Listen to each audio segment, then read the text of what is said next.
We come into this world clutching, fingers curled tight around what we believe should be ours, the love that should arrive a certain way, the life that should unfold on a particular road, the people who should stay, the mornings that should feel like grace. We carry these invisible blueprints folded close to our chests, and we press them against every door we open, every soul we meet, every sunrise we are fortunate enough to witness. But I have learned, and the learning did not come easy. It never does. That the weight of what should be is the heaviest burden a human heart was never meant to carry. It will tire you. It will quietly steal the beauty standing right in front of you, whispering that it is not enough. You are not enough. This is not enough. There is a thief among us. It does not wear a mask. It does not break down your door in the middle of the night. It does not announce itself with noise or violence or any of the dramatic entrances we have come to associate with loss. No, this thief is quiet. This thief is patient. This thief has learned, over centuries of human longing, that the most effective way to rob a person is not to take what they have, but to convince them that what they have is never quite enough. We call this thief expectation. And how willingly we invite it in. We set a place for it at our tables. We hand it the keys to our mornings. We let it sit beside us in our most tender moments and whisper its quiet poison into the ears of our contentment. We do not even recognize it as a thief because it comes dressed in the clothing of hope, in the language of ambition, in the warm and familiar face of desire. We think we are dreaming. We think we are planning. We think we are simply wanting better for ourselves.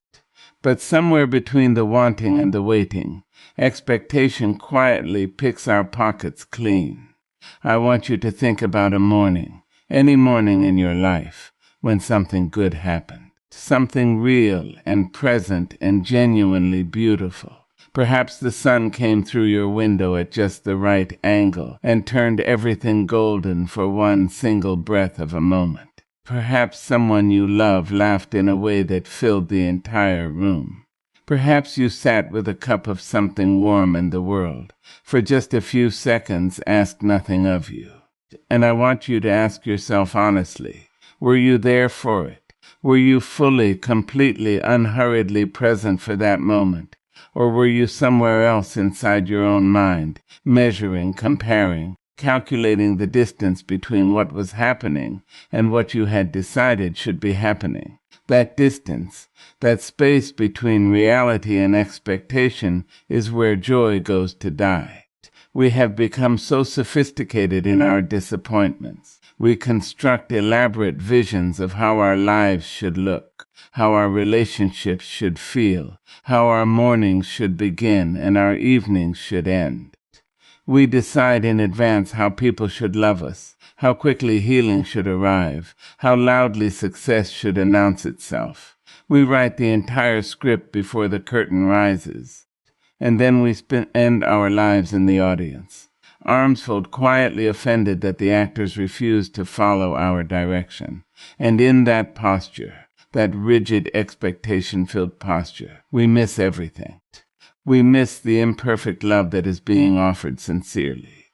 We miss the slow and unglamorous progress that is still undeniably progress. We miss the ordinary Wednesday afternoon that contains, if we would only look, more grace than we have paused long enough to notice. We miss our own lives. We are present in body and completely absent in spirit, haunting our own existence like ghosts who forgot they were still alive.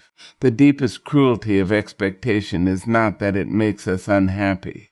It is that it makes us blind. It narrows our vision until we can only see the gap, only feel the lack, only measure the difference between where we are and where we had decided we deserved to be.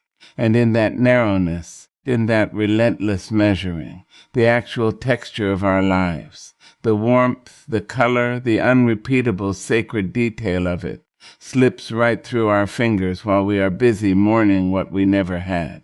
I have watched strong people crumble under the weight of their own expectations, not because life was unkind to them, though sometimes it was. But because they had built such a precise and unforgiving picture of what their life was supposed to be, that the real life standing in front of them, breathing and imperfect and genuinely theirs, never stood a chance. They could not receive what was real, because they were too busy grieving what was imagined. And that grief, I tell you, is one of the loneliest griefs there is. Because you cannot explain it easily. You cannot point to the wound. The world looks at your life and sees something. You look at your life and see only the difference between this and the dream, and slowly, silently, that difference becomes the whole story. There is a moment that comes in every life, quiet, unremarkable from the outside, but seismic in the way it shifts everything beneath your feet. When you realize that holding on is costing you more than letting go ever could. It does not arrive with fanfare. It does not come wrapped in clarity or courage or any of the clean cinematic emotions we imagine transformation should feel like. It comes most often in exhaustion, in the deep, bone-level tiredness of a person who has been fighting for something that stopped being theirs a very long time ago. And in that moment, the world offers you a choice. Not loudly, not with instruction or guarantee.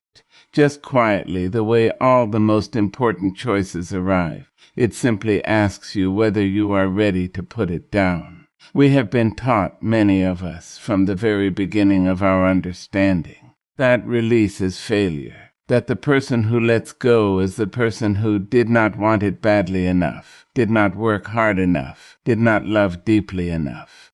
We have been handed a story that equates surrender with weakness, that confuses the dropping of a burden with the absence of strength, and we have carried that story faithfully, loyally, often at tremendous cost to our own peace, because we did not want to be the one who gave up. We did not want to wear that word. We did not want to become, in our own eyes or in the eyes of those watching, someone who could not hold on. But I need you to hear this, and I need you to let it travel all the way down into the place inside you where the real knowing lives. Letting go and giving up are not the same thing. They have never been the same thing. They only look alike from a distance, to eyes that have not yet learned to see the difference. Giving up is walking away from something because you no longer believe in yourself. It is the surrender of self-worth, the collapse of faith, the quiet decision that you are not enough to meet the challenge before you. Giving up leaves you smaller than it found you. It takes something from you on its way out the door. Letting go is an entirely different act. Letting go is the mature and courageous recognition that not everything you have carried was meant to travel the full distance of your journey with you. It is the wisdom to understand that some things, some relationships, some dreams, some versions of yourself, some visions of how your life was supposed to unfold, served you beautifully for a season and have now completed their purpose. Letting go does not diminish you. It restores you. It gives you back to yourself. Think about what you are carrying right now, not the visible things, the bags, the responsibilities, the daily weight of living. Think about the invisible things.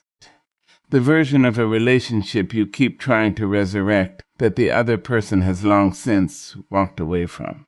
The image of who you were supposed to be by now. Standing silently in the corner of every room you enter, judging the distance between itself and you. The grudge you have tended so carefully for so long that it has grown roots inside you and begun to feel like part of your own identity. The dream that no longer fits the person you have become, but that you cannot release because releasing it feels like betraying who you once were. These are the things we carry, and we carry them not because they serve us, but because we have confused carrying with caring. We believe that as long as we hold on, as long as we keep the grief alive, keep the hope alive, keep the anger alive, we are honoring something. We are proving something. We are staying faithful to a version of the story that once mattered deeply to us. But faithfulness to the past cannot be purchased with the currency of your present peace. And that is exactly what we pay. Every day we choose to hold what no longer belongs in our hands. We pay with the only thing we actually own, this moment, this breath, this unrepeatable and irreplaceable now. There is a particular kind of courage that the world rarely celebrates because it does not look impressive from the outside. It does not look like charging forward. It does not look like fighting harder or climbing higher or pushing through. It looks to the uninformed eye almost like stillness, almost like nothing at all. But it is perhaps the most demanding thing a human being can do, to open the hands, to soften the grip, to choose yourself over the story you were never meant to live. There is a stillness that exists beyond the noise of our wanting, beyond the constant negotiating we do with life, the bargaining, the planning, the relentless arranging and rearranging of circumstances we were never truly meant to control. It is a stillness so complete, so unutterably whole, that most of us have only touched it briefly, accidentally, in the spaces between one worry and the next, a fleeting second of grace before the mind rushed back in and filled the silence with its familiar restless noise. That stillness has a name. We call it peace. And it does not live where we have been searching for it. We have looked for peace in resolution. We have told ourselves that once the situation is settled, once the answer arrives, once the person changes or the circumstance shifts or the wound finally closes, then we will be at peace. We have made peace into a destination, a reward, something earned at the end of a long and difficult road, rather than something carried quietly within us from the very beginning. And in doing so, we have placed the most essential treasure of our inner lives entirely outside of ourselves, in the trembling and unreliable hands of a world that was never designed to hold it safely. Peace does not live in outcomes. It never has. If it did, the wealthiest among us would be the most serene. The most successful would walk through their days wrapped in unshakable calm. The people whose plans came together exactly as they imagined would radiate a tranquility that the rest of us could only observe from a distance and quietly envy. But we know, because we have seen it with our own eyes, that this is not how it works. We have watched people achieve everything they set out to achieve and find. Standing at the top of the mountain they spent their whole lives climbing, that the peace they were certain would meet them. They had not made the journey, because peace is not a destination. Peace is a practice.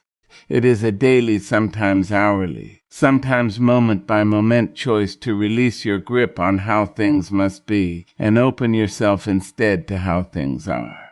Acceptance is the doorway through which peace enters. Not the defeated, hollow acceptance of someone who has simply stopped caring.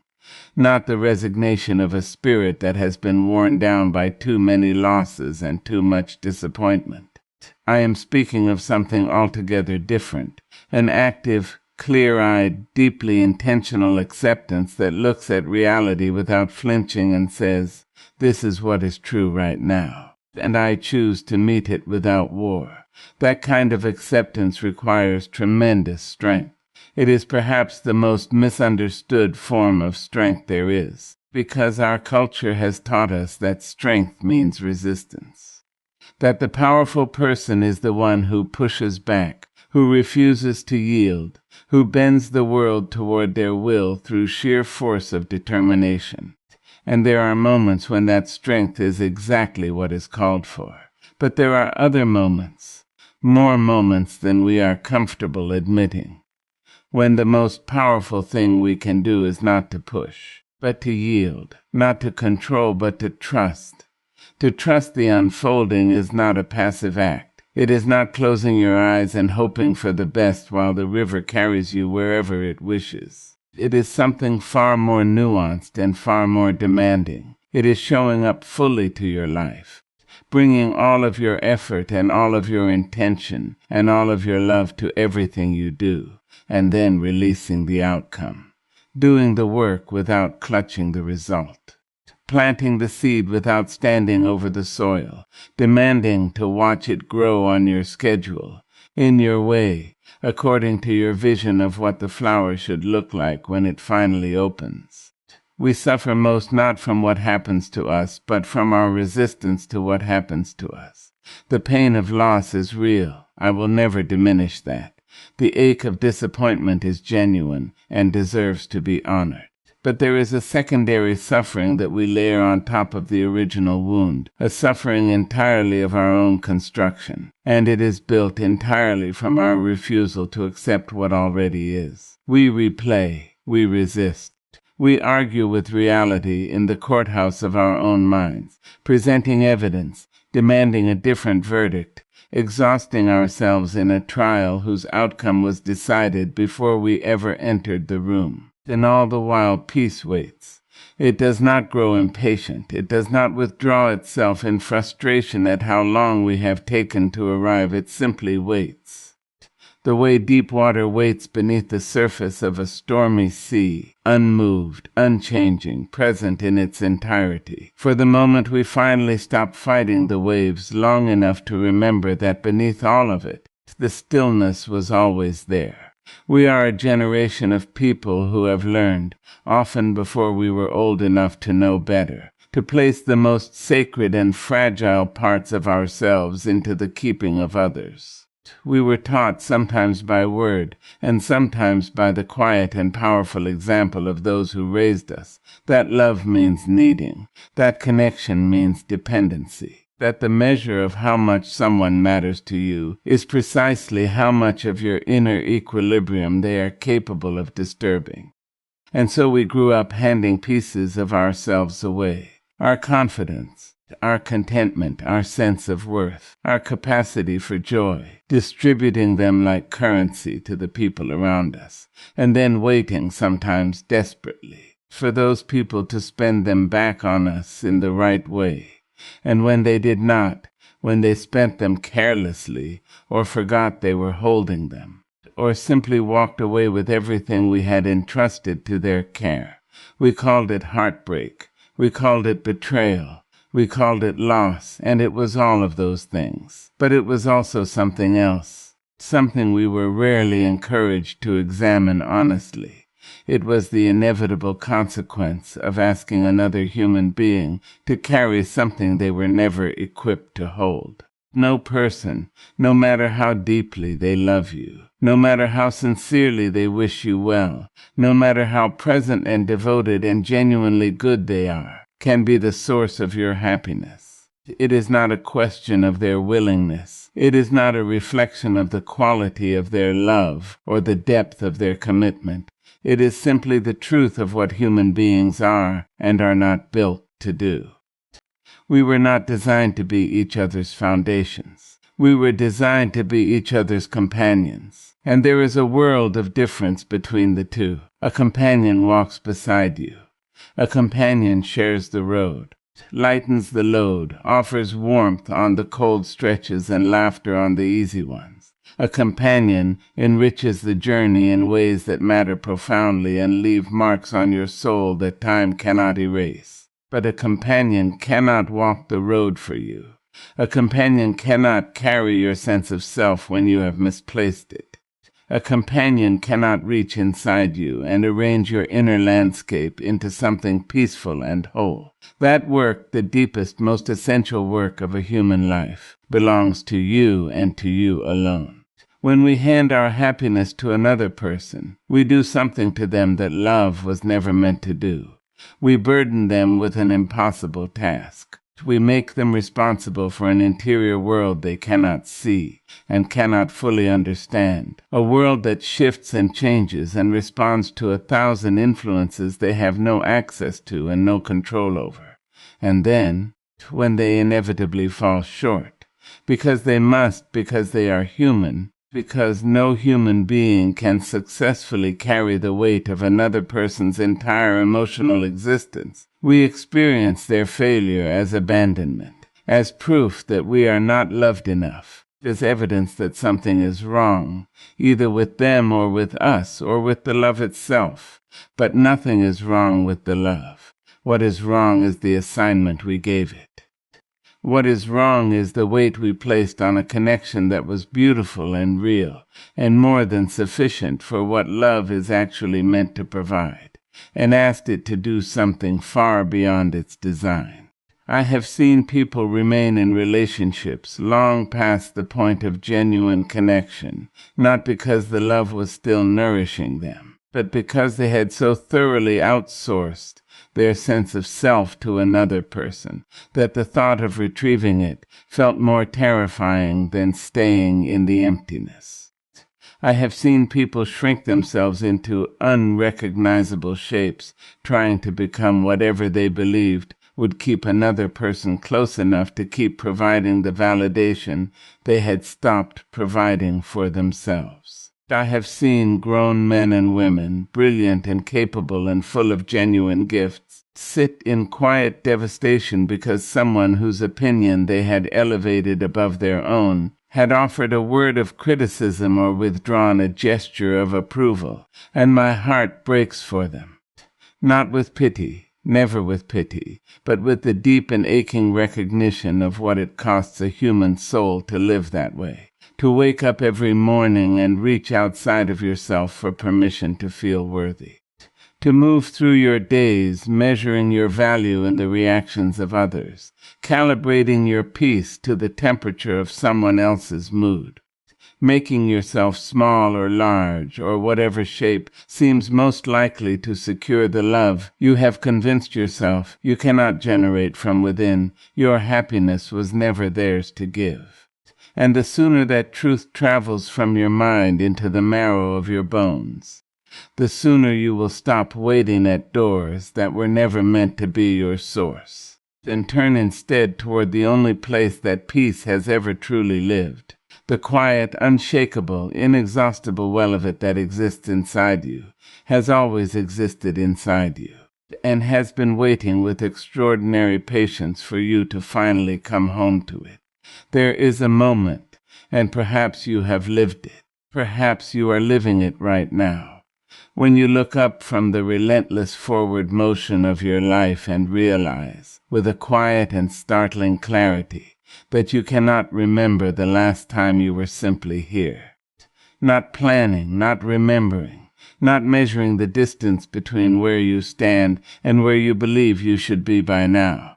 Just here, just present, just alive in the fullest and most unhurried sense of that word, with nothing asked of the moment, but that it be allowed to exist exactly as it is. That moment of recognition is not a small thing. It is, in fact, one of the most important awakenings available to a human being, because it means that somewhere beneath all the noise and the rushing and the relentless future chasing, some quiet part of you still knows what presence feels like.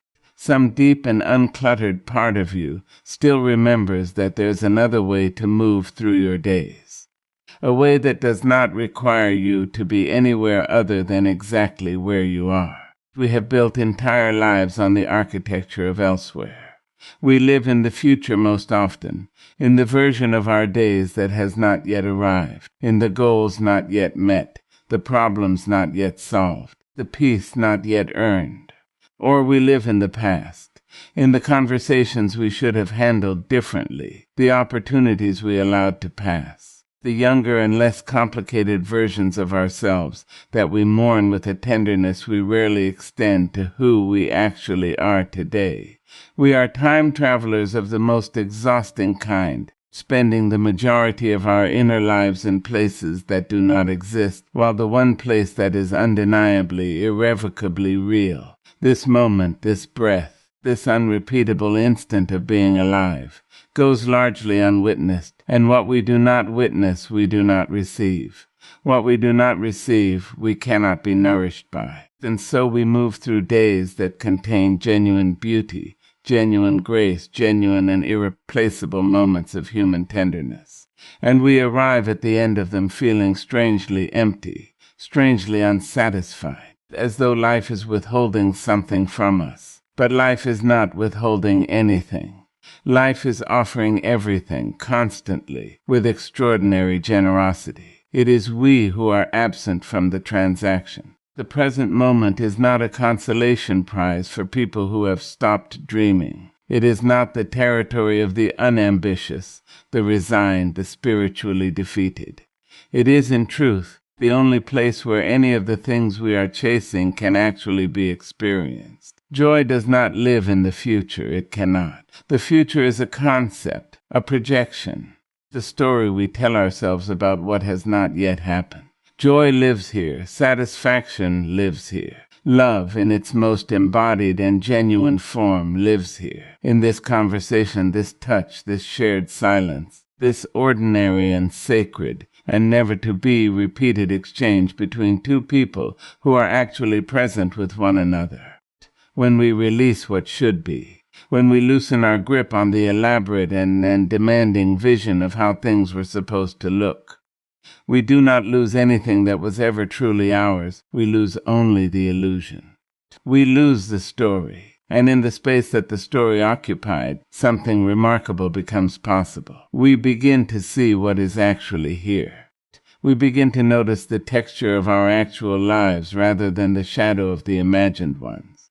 We begin to encounter our days with fresh eyes, the way a traveler encounters an unfamiliar city, alert, curious, genuinely available to be surprised. There is a quality of attention that transforms the ordinary into something luminous. It is not a complicated or mystical thing. It does not require retreat or ritual or any particular spiritual achievement. It requires only the willingness to be where you are, to let this moment, with all its imperfection, all its incompleteness, all its stubborn refusal to match the picture you had in your mind, be enough, to look at what is actually in front of you and choose, consciously and deliberately, to be present for it rather than absent from it. The morning you almost missed because you were already inside tomorrow. The child who called your name while your mind was somewhere else entirely. The friendship that was quietly offering itself while you were too busy mourning a connection that had already ended. The beauty that was present in an ordinary Tuesday afternoon that you walked through without once lifting your eyes from the ground of your own worry. These are not small losses. Accumulated over a lifetime, they become the loss of the life itself, not the dramatic visible loss that the world will mark and mourn, but the quiet, private, invisible loss of a person who was alive but never quite arrived. There is something the world has spent a very long time trying to convince you of. It has whispered it through the mouths of systems and structures, through the language of success and failure, through the measuring eyes of people who were themselves measured and found it the only way they knew to relate to others. It has told you, in 1,000 different voices and 1,000 different ways, that your freedom is something to be granted, that your peace is something to be permitted, that the unlocking of your deepest and most authentic self is contingent upon the right circumstances arriving, the right people approving, the right conditions finally falling into place like tumblers in a lock that someone else is holding the key to, and we believed it. Most of us believed it completely. The way you believe something that you have never once seen contradicted, the way you accept as truth the walls of the room you were born into, simply because you have never been shown the door. We built our entire understanding of freedom around externals. We decided collectively and individually that liberation was a destination reached only after the outside world had rearranged itself sufficiently to accommodate our becoming. We waited for permission that was never coming from a source that never held it. But freedom, real freedom, the kind that cannot be taken from you when the circumstances change, when the relationship ends, when the career crumbles, when the world reveals itself to be as unpredictable and uncontrollable as it has always been, that freedom does not live out there. It has never lived out there. It lives in the one territory that belongs to you entirely and completely, the one landscape that no external force can enter without your invitation, the one place where you have always been and will always be the sole and sovereign authority. It lives within you. I want you to sit with that for a moment, because I know how easily those words can pass through us without landing. We have heard them before, perhaps many times, in the mouths of speakers and the pages of books, and the well-meaning advice of people who loved us. And we nodded because they sounded true. And then we walked back out into our lives and continued waiting for someone or something outside of ourselves to finally set us free. Because knowing a thing in your mind and knowing it in your bones are two entirely different experiences, and most of us are living somewhere in the gap between them. The inner life is the only life over which you have genuine dominion, not your circumstances. Those will shift and surprise and disappoint and occasionally delight you in ways you never anticipated and cannot fully control.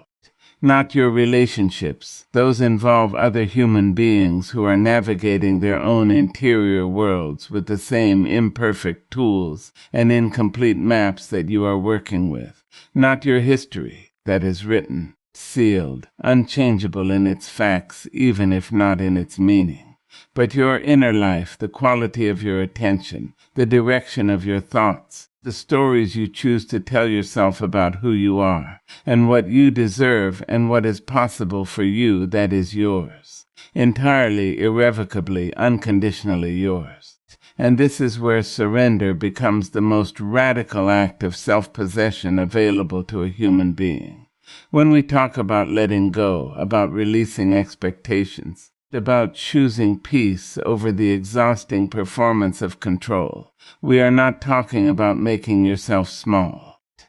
We are not talking about becoming passive or indifferent or spiritually disconnected from the life you are living. We are talking about something far more powerful than any of that.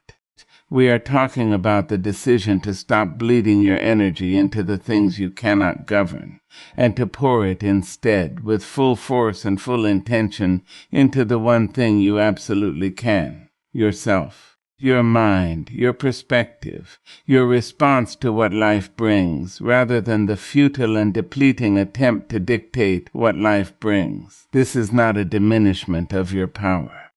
It is the full and finally honest recognition of where your power actually lives and has always lived, not in the world's willingness to cooperate with your vision, but in your own capacity to remain rooted, to remain open, remain genuinely and unshakably yourself, regardless of what the world decides to do around you.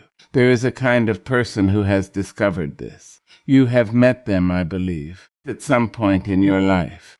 They are not necessarily the loudest in the room or the most visibly successful, or the ones whose lives have been the most free of hardship. In fact, many of them have known profound hardship, losses that would have leveled a lesser spirit, disappointments that would have justified a permanent and total withdrawal from hope.